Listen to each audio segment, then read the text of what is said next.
सगळ्यांनी खाली बसून घ्या शांततेत. मी लवकर संपवणार आहे, जरा 10-15 मिनटं आपण शांततेनं ऐका.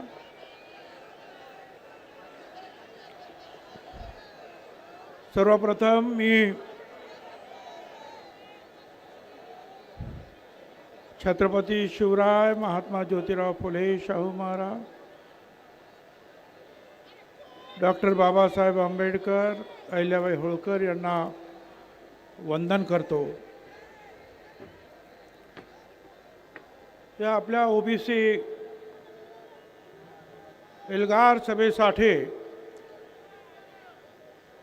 या सभामंचावर आले असलेले आणि आतापर्यंत ज्यांची आपण तडफदार भाषणं ऐकली असे धनंजयराव मुंडे, प्रकाश शेंडगे, आमदार गोपीचंद पडळकर, आमदार मनोज कायंदे, पंकज समीर, लक्ष्मणराव गायकवाड, शबीर अन्सारी, प्राध्यापक लक्ष्मण हाके, माजी आमदार संजय दौंड, तोताराम कायंदे, राजारामजी पाटील, मनोहर धोंडे, सत्संग मुंडे, बापू भुजबळ, नवनाथ वाघमारे, ईश्वर बालबुते, पी.टी. चव्हाण, राजेंद्र महाडोळे, संभाजी झुंजार, सुदर्शन घेरडे, माझ्या इतर सर्व नेते, माझ्या बांधवांनो, भगिनी आणि मातांनो,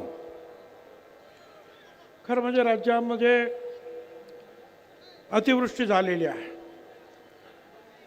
प्रचंड महापूर आले.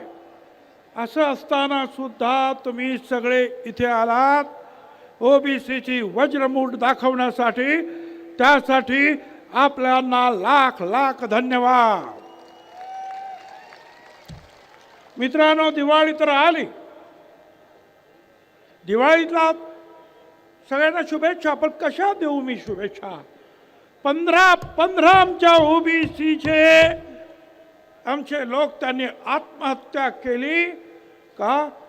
तर आमच्या ओबीसीचं आरक्षण संपलं म्हणून. कशी दिवाळी साजरी करायची आम्ही? माझी आपणाला विनंती आहे, आपण सगळ्यांनी लक्षात घ्या, मराठा समाजाला आमचा विरोध नाही. मगाशीच सांगितलं धनंजयराव मुंडेंनी, मराठा समाज आणि आमच्यामध्ये अंतर पडलं असंच बोले ना. अरे हे अंतर ह्या अंतरवालीच्या दरिंदे पाटलामुळे पडलं. आता isakal.com आहे देशातील नंबर 1 ची मराठी न्यूज वेबसाईट. प्रत्येक अपडेटसाठी isakal.com ला नक्की भेट द्या.